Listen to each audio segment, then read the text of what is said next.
سارے لبرل لوگ جو ہے نا عاطف میاں کو ہٹانے پر بہت زیادہ مخالفت کر رہے ہیں عمران خان کی, اور علماء کی بھی, اور کچھ جلوس ملوس بھی چھوٹے موٹے نکل رہے ہیں.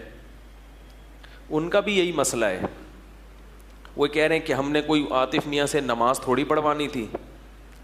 ان کا بھی یہی مسئلہ ہے کہ جب آپ کو اللہ اس کے رسول سے چونکہ محبت ہی نہیں ہے, تو رسول کی ختم نبوت پہ جو ڈاکہ ڈالے گا یا جو اسلام دشمنی کرے گا, آپ کو اس سے نفرت ہوگی نہیں. جب ہوگی نہیں تو پھر آپ جو باتیں کر رہے ہیں اپنے حساب سے صحیح کر رہے ہیں. بالکل قادیانیوں کا جو مسئلہ ہے اسے دوسرے غیر مسلموں پہ قیاس نہیں کیا جا سکتا. آج قادیانی اپنے مذہب کو اسلام کہنا چھوڑ دیں تو ہمارا قادیانیوں سے اختلاف ختم. ٹھیک ہے, جیسے یہ بھی نہیں کہ اپنے آپ کو کافر کہیں, غیر مسلم کہیں. اپنے آپ کو کیا کہہ دیں, ہماری نظر میں تو کافر ہیں, لیکن اگر کوئی کافر اپنے آپ کو کافر نہیں کہتا تو ہمیں کوئی پرابلم نہیں ہے, کیونکہ اگر وہ اپنے آپ کو کافر کہہ لے پھر تو مان لیا نا اس نے کہ میں غلط ہوں. دیکھو صلح حدیبیہ کے موقع پر جو دستاویز تیار ہوئی تھیں اس میں نبی صلی اللہ علیہ وسلم کا نام تھا رسول اللہ. تو مشرکین مکہ نے کہا کہ اس نام پہ اگر رسول اللہ پہ ہم نے سگنیچر کر دیے تو یہی تو پھٹا ہے ہمارا,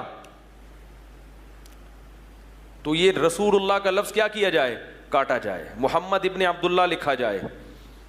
یہ ایگریمنٹ ہو رہا ہے مشرکین مکہ اور محمد بن عبداللہ صلی اللہ علیہ وسلم کے. تو آپ صلی اللہ علیہ وسلم نے رسول اللہ کا لفظ کاٹ دیا, اس لیے کہ بھائی ان سے تو پھٹا ہی یہی, اگر وہ اس کو مان لیں تو یہ کاٹنا اس کی علامت نہیں ہے کہ آپ نے معاذ اللہ رسالت کا انکار کر دیا, بلکہ اس لیے کہ ہم غیر مسلم پر اتنی ہی بات کر سکتے ہیں جس کو وہ تسلیم کرتا ہے. تو اگر یہ جو جتنے بھی غیر مسلم ہیں اپنے آپ کو کافر نہیں کہتے تو ہمیں کوئی غیر مسلم کہیں, کیونکہ اسلام محمد صلی اللہ علیہ وسلم کا لایا ہوا دین ہے, اس میں ہم ڈاکہ برداشت نہیں کریں گے. کسی ایسی چیز کو اسلام کہا جائے جو اسلام نہیں ہے, یہ قابل برداشت نہیں ہے. لہٰذا جو قادیانی ہیں وہ غیر اسلام کو اسلام کہہ رہے ہیں, وہ اس دین کو اسلام کہتے ہیں جو مرزا قادیانی ملعون لے کر آیا, جبکہ ہم یہ کہتے ہیں کہ وہ شریف انسان نہیں تھا, پیغمبر ہونا تو اس کے بعد کی چیز ہے.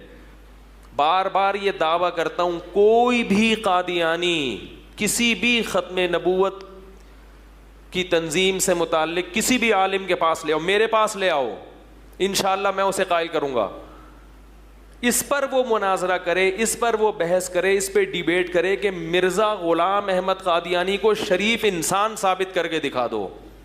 شریف انسان, نبوت سے پہلے کیا ہے شرافت. آپ صلی اللہ علیہ وسلم نے جب نبوت کا دعویٰ کیا تو آپ نے پہلے کیا کہا کہ کبھی مجھے جھوٹ بولتے ہوئے دیکھا تم نے, بتاؤ میں کیسا ہوں. لوگوں نے کہا آپ صادق اور امین ہیں. پہلے اپنا اچھا انسان ہونا ثابت کیا جاتا ہے, نبوت اس کے بعد کی چیز ہے.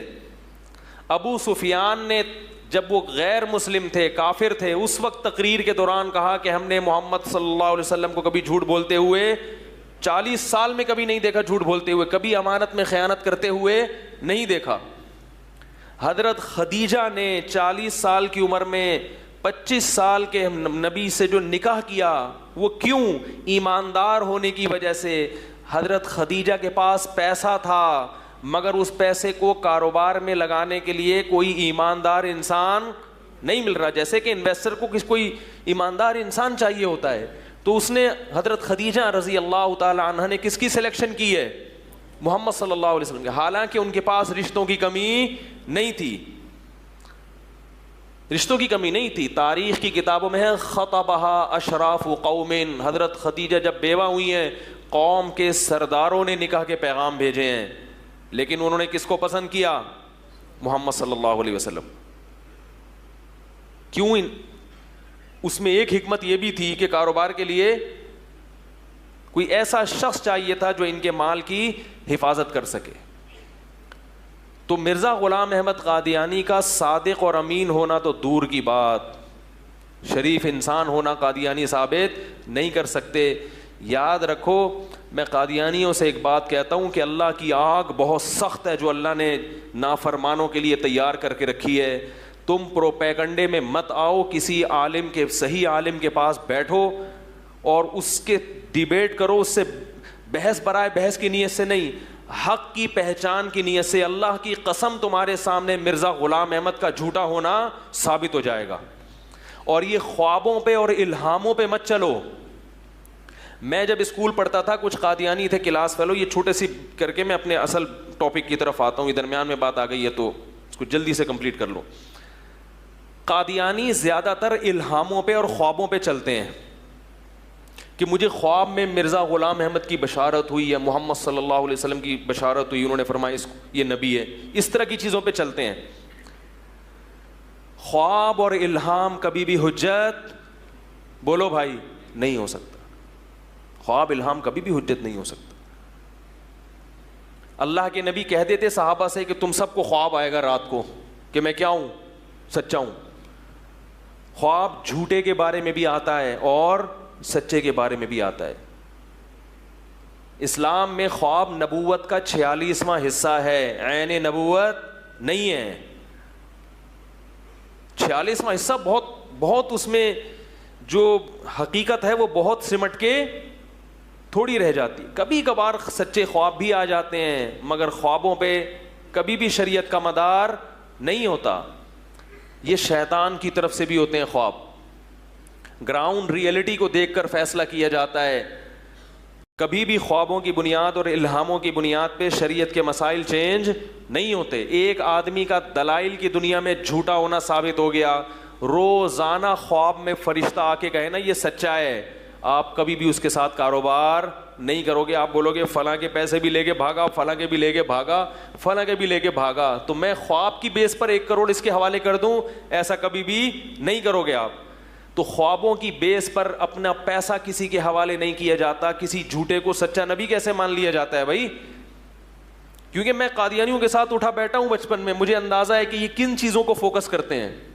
خواب الہام, خواب میں سویا تو مجھے یہ آ گیا, میں اٹھا تو یہ پورا دین اس پہ چل رہا ہے.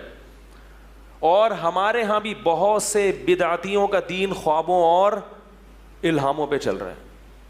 حضرت جی آئے تھے مجھے خواب میں, حضرت جی نے یہ بولا, حضرت جی نے وہ. میں کہا تو اللہ کا واسطہ تو سو جایا کر آرام سے. بہوؤں کو خواب میں سانسیں چڑیل بن کے نظر آ رہی ہیں, وہ کہتی ہیں سچا خواب ہے, کیونکہ سانس کیا بن کے نظر آئی ہے, چڑیل. اور ساس جب سوئی تو بہو اس کو سانپ بن کے نظر آئی خواب میں. وہ اٹھ کے کہتی میں تو پہلے ہی کہہ رہی تھی یہ سارا مسئلہ کہاں سے ہو رہا ہے, یہاں سے ہو رہا ہے. میں کہتا ہوں اللہ کا واسطہ, بہو سے کہتا ہوں تو کہ تم اپنی ساس کو چڑیل سمجھتی ہو, لہذا خواب میں وہی آئے گا جو دن میں دماغ میں گھسا ہوتا ہے. اگر اس کو خیر خواہ سمجھو تو وہ فرشتہ بن کے آئے گی, فرشتہ. خیر کہاں سے کہاں بات چلی گئی. تو دیکھو جو لبرل لوگ ہیں جن کو مذہب سے محبت ہی نہیں ہے, تو وہ ایسی باتیں کریں گے, لہذا اس میں پریشان ہونے کی ضرورت نہیں. وہ تو کہیں گے یہ کیا ہے. وہ پھر ہر چیز میں وہ یہ بھی چاہتے ہیں عورت گھر سے باہر نکلے, وہ یہ بھی چاہتے ہیں عورت کو کپڑوں کی پر پابندی نہ ہو, آزادی ہو. وہ یہ بھی چاہیں گے کہ مذہب کو مسجد کی حد تک محدود کیا جائے, مذہب کو ریاست سے نکال دیا جائے. تو وہ سب کے ایک ہی نعرے ہیں, تشابہت قلوبہم. اللہ کہتے ہیں ان کے دل سب کے ایک جیسے ہیں. تو یہ سب ایک جیسی باتیں, جو باتیں کافر کر رہا ہے وہی باتیں یہ بھی کریں گے, کیونکہ یہ لبرل مسلمان ہیں.